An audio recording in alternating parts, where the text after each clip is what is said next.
Welcome to a Comfort Zone retrospective on Kismet Radio in partnership with These Days. We're your hosts, Tara and Pedro, and we're broadcasting from south-facing windows.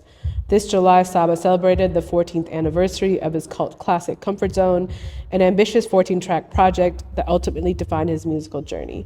To celebrate the occasion, These Days and Kismet published an oral history of the tape, which saw Pedro speak to 17 contributors and friends who were around during the creation of Comfort Zone.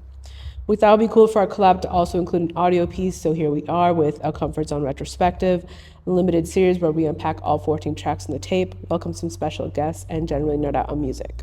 How are you doing today, Pedro? I'm doing good. Yeah. I'm doing good, you know? I knew you were going to make a comment about the weather. How did I know that? This is the first time that we're recording this episode.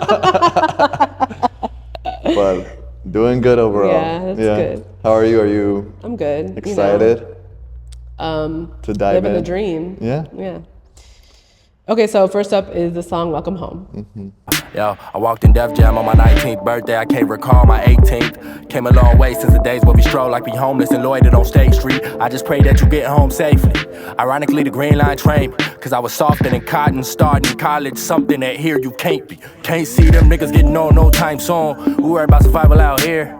Like where the hell I'm gonna get my food? Nigga, fuck your song, I don't care. Yo, where I'm gonna get my sport at? Where you go when you on your last? The fam you actually had before rap. Welcome home a doormat, they all Do you want to start with themes, Pedro? Yeah, what's really interesting about this record, I think it's that it's a departure from the previous three songs that kick off Comfort Zone. Mm-hmm. This is a little bit more solemn, a little bit more somber, and more introspective than the previous three that are a little more on the bright and upbeat side. Obviously, he still delves into like serious topics, but here you really get into this darker side of Saba's mind, mm-hmm. and not as like optimistic, I would say. There's a lot of, I would say the big theme is like the trials and tribulations of a young up and coming artist and trying to show his family that their support is being validated, but there's no tangible proof yet. I think like that's kind of what I taken up, and like he's having self-doubts about his career. Yeah, I mean, I think that the emotions on it are a bit more nuanced than other records because it's kind of hard to, I mean, I feel like unless you really listen to it like this, like it is self-doubt, right? But it just feels not as obvious that like what the things he's grappling with. I think also the lyrics are a little bit more vague, a little bit more. I think that's why. Yeah. Because he could be talking about anything, right? Mm-hmm. Yeah. But it's the sonics and the way that he delivers things that it just makes you feel like almost entrapped, again, like in his mind or something. So it's really interesting. Yeah. And so tell me more about the lyrics. You were saying that a little shorter, more abstract. Yeah, both verses are really short, but I think they have a lot of punch when he delivers, and even some songs that, in case it was cut up, there was a big horn, but you know, even the lyrics that are kind of leave you wondering what's the full story behind them. There's a part where he's saying, I went to Def Jam on my 19th birthday, I can't remember my 18th, and then he kind of shifts the story to a different thing. You're like, damn, what happened? Yeah. You know? So, I guess his 18th birthday wasn't very memorable. Yeah, and that whole second verse, like he also paints a very vivid picture of, you know, simpler times, I guess, but also times where he might have been struggling a little bit more, like loitering on State Street with his friends. I think that's a very Chicago experience, especially for kids that are trying to figure out what to do and there's not a lot of spaces for them. Mm-hmm. It happens even today, you know, there's a lot of controversy about kids being in downtown, but there's not real spaces for them to hang out and stuff, so that's kind of like their avenue to do so. Yeah. And again, the theme of like car and transportation crops up again. I mean, in the oral history, he talks about playing GTA 5, you know? Mm-hmm. So. And that's how he finds the sample for this record. Yeah. He's playing Grand Theft Auto, and a band called the Hicks is being played in that video game. So he goes and tries to find their discography. He finds the song that's not part of the video game. I guess he was just going through the duo's albums, and he really resonated with him. This is one of few songs where it's like fully produced by Saba. And so he took that sample, slowed it down, added some 808 drums and a little bit of like that Saba, like I guess like touch, to really make it his own. And I don't know if we've really heard a song like this in any of his records before or since. So it's a really special one for me. Why do you think it stands out in that way? It's just like the sample, it's by this electronic duo. Obviously they play with a little bit of neo soul and hip hop, which is easier for Saba to bring it. But it puts him in a space that I don't know if we've kind of seen him be in before. Yeah. And I'm also just used to like Saba being more, I guess, explicit and more line through-ish in his records, where like you can see point A and point B in the story. Where here, again, he tells like a line where like it really hits you, and then he takes you to another line that really hits you, but you don't know where they're connecting, right? Or what the actual, I guess, story that he's telling you in a direct way. Yeah. I think this song and 401k, which we'll get to, really make me think about the sequencing of the album, because it kind of starts like, I feel like with Time Zone, it's kind of like neutral and then it goes up, but now we're like we're in a valley, right? So it's just interesting to see like the flow of his emotions and you know, especially like you said with this, like he's really vague and we're used to him being explicit about what he feels. And so, you know, just feels like really adds to that like narrative stream of consciousness feel of the album. And it sounded like they had been working a lot on like what the track list should be. Yeah. And to your point, this is like that section of the album where it's a little bit more moody. We're gonna go into 401k in a little bit angrier, right? A little frustration. So it's really showing that he's already thinking these big picture ideas even at a young age. And also it's a constant theme for Saba, but like being able to be vulnerable in different ways. This is a different way where like he doesn't have to like really tell you everything on the record, but you still feel it. And one cool thing about that also is that I feel like I could listen to it and take something away from it that another person could listen to and feel connected to it in a different way. Yeah. Like to me, this always kind of reminds me of, I'm originally from Mexico, so being away from home and then coming back and like having like your support there, but like knowing that it's like you can't see them all the time. Yeah. It's very nostalgic in that way for me. Yeah. And you know, again, like with the song title, like Welcome Home, you know, he has a nod to Fresh Waters in the first verse, which is a callback to Time Zone. And like, you know, Fresh like pops up again and again. He has like a presence on the album without like yet being on the album, you know? So he says, take my heart, take the loss of your brother to the court system, order it in, order y'all to yada yada, shut the fuck up. Yeah, again, showing that frustration, right, about like the system and like just the world that he's around while still trying to make it happen as an artist. Yeah. I think the refrain is my favorite part from this song. And that was my best line when we did that in the first episode.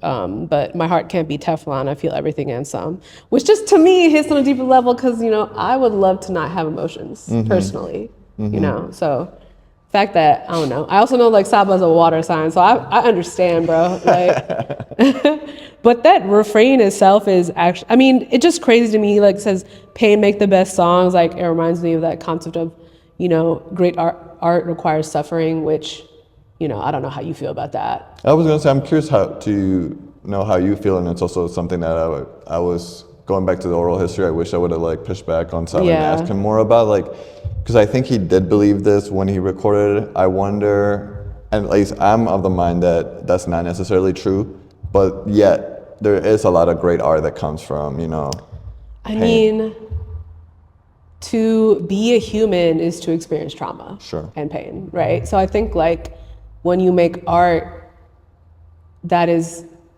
I just don't think that there's a person on this world who hasn't experienced pain or trauma. And like your art is a vessel for, I think, to, you know, obviously express yourself, but to like kind of like talk about the things you've been through and like your experiences, right? So I just think like, it's like separating the art from the artist. Like I think like some of those things just go hand in hand.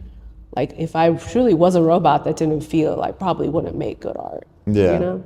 Yeah, but I guess for me, it's like, does it always make the best songs? Like, No, but I'm like, sure they make some really great ones, but I think Joy can also bring you a lot of like great songs. Yeah, but I also think it's like later, like when you find joy, you know, that's like, I don't know, maybe I'm just like a brooding writer, but it's like when you find joy, like you're always still gonna pull from your past and like the things that you've endured or, you know, overcome. Yeah, and part of why I'm curious, wish that I would have asked Saba is because I think he's kind of been known for those type of records, and also with Care For Me, I think he was kind of pigeonholed also to like make these like sad records. Sort of grief records, yeah, right? grief records, and I wonder if he feels like that's productive or actually valid of the type of work that he makes, you know? Yeah, yeah. I mean, I don't really see him that way, but I could see how you could. I mean, I think he's made grief records, but I don't think he only makes that or that's like his lane, you know? Agreed. Because he does make hard shit, I mean, you know? I mean, and speaking to like that kind of mindset, like the next record that we're going to talk about is 401k that, you know, is in that area. Yeah. Next up is 401k.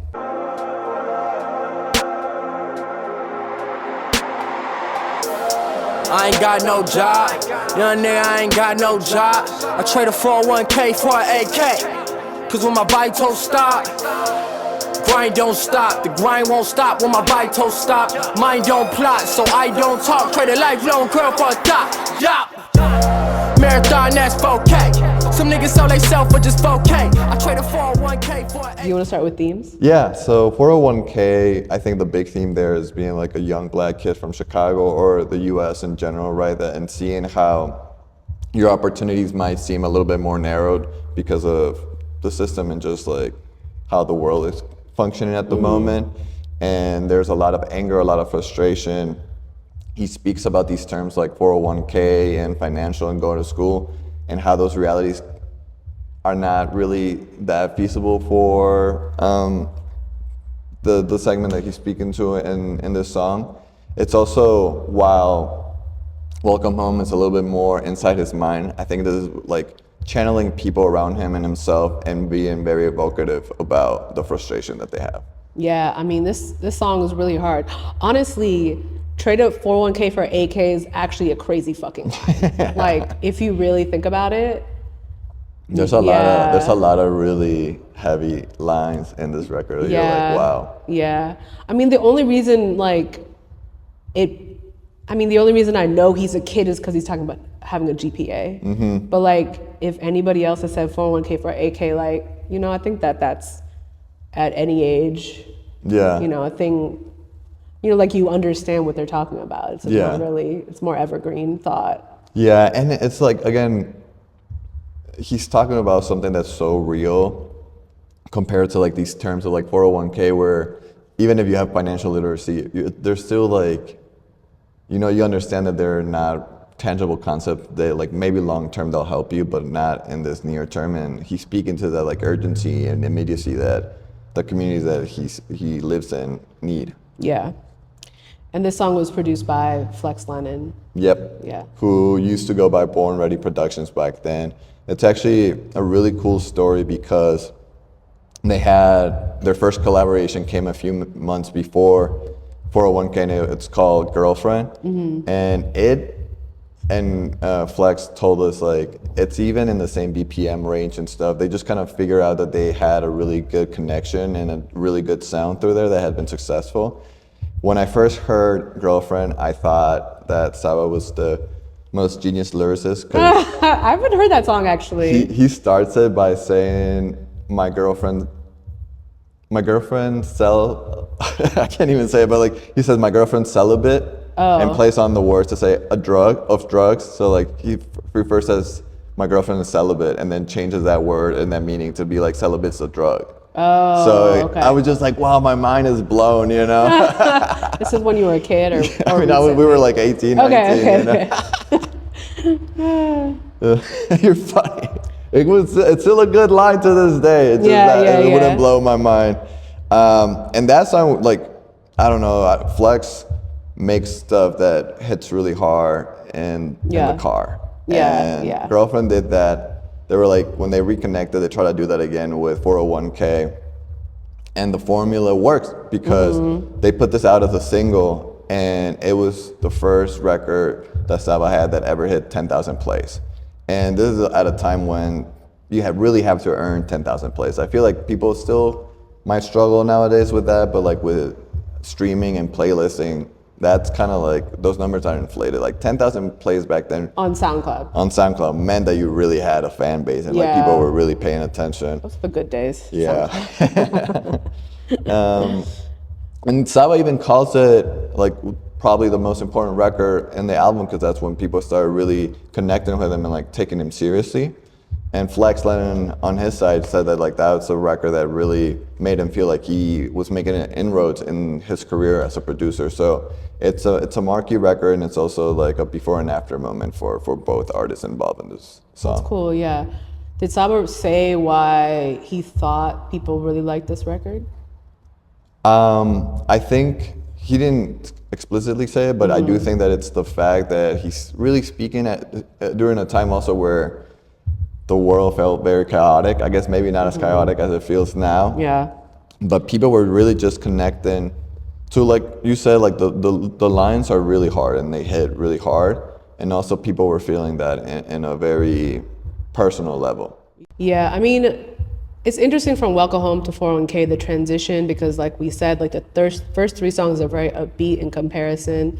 And then like Welcome Home, you get this kind of like vague feeling from him of like you said, not explicit, but I feel like 401k is very sharp. You know, like they're both not upbeat songs, but they're just so different in like the emotion that he sort of presents, you know? Yeah, he's that's a really good point. He's like really focused. Like it's just kind of coming out of him, but in a way that's so sharp. Yeah. And it also, I think it speaks so well to the fact that so many people that are not part of these communities have the advantage of like long-term plans like a 401k, or thinking of like, okay, investment into school and then it'll pay off when I get a good job years down the line. Yeah. Saba's like kind of like showing the other side of like where he's coming from, and what he's seeing is like there's this need to like get money like immediately. Like there's something about like they'll take 4K right away instead of the 401k. Yeah. And it's just like that's kind of such a important part of what the story that he's trying to make that makes this song so real. Yeah, I mean, I think he's in survival mode, you know, and he's like so hungry to make it and to get out of a situation. And that hunger is really palpable here. Yeah, and it's also interesting to me that Welcome Home, I think I mentioned this already, but Welcome Home is more personal, very like inside of his mind. This one, it's him, but also seeing the people around him and the people that he's has a relationship on a day-to-day basis and how they're suffering, right? And that, like, it's a collective anger and frustration that comes out of it.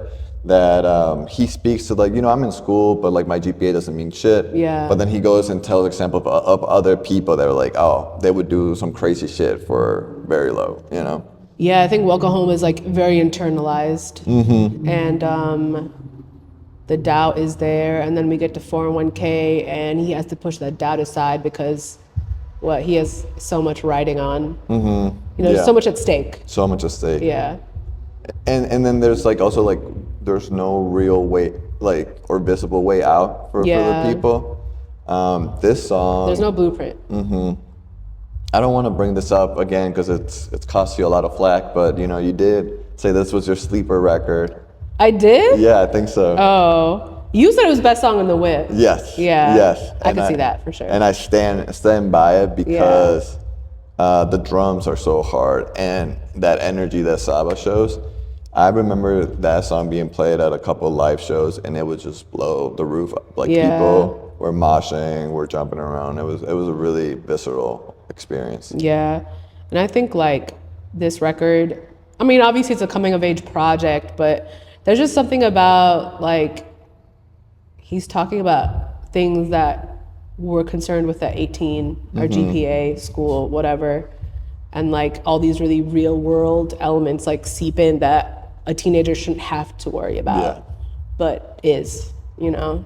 Yeah, and there's like the original cover art also kind of tells that story.